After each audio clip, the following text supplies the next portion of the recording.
Американская фирма Transceptor Technology приступила к производству компьютеров «Персональный спутник».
So we're taking a closer look at how memes are being weaponized to spread misinformation online, especially when it comes to the election, Capitol riot, COVID vaccine, and other major global events. To discuss this growing trend is Axios media reporter Sarah Fisher. Man, Sarah, I'm so happy that you are doing something on this, because that's where I get into my biggest fights on social media have to do with memes. It's like, it really is. It's the equivalent of reading the headline and not bothering with the article, and that people love doing that, but they're so easily fact-checked.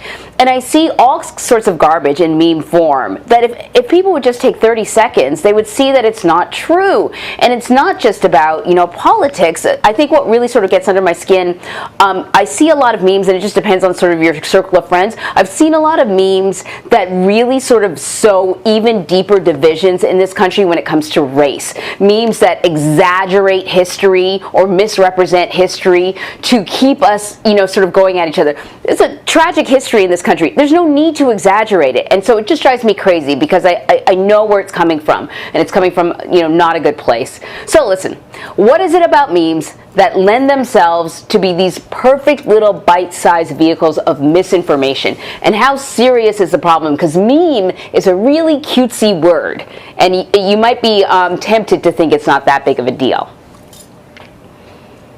It's such a good point, Anne-Marie. It's actually a huge problem, and the reason is they're really hard to moderate. So we have a lot of machines and computers that can moderate when something is false in text, or when a bad type of picture with nudity or graphic violence is uploaded to a platform. But our machines cannot understand context when you overlay those two things on top of each other. So let me give you a good example.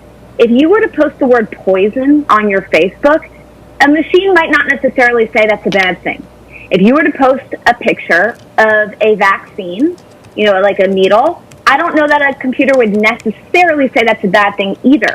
But if you put the word poison on top of a picture of a needle, obviously you and I know that changes the meaning. However, computers can't pick up on that context the same way that a 5-year-old or any other person could. So that's why it's a big problem.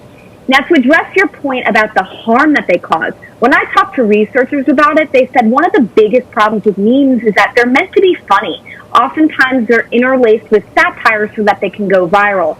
And so the purpose of memes isn't always to educate, but honestly to entertain.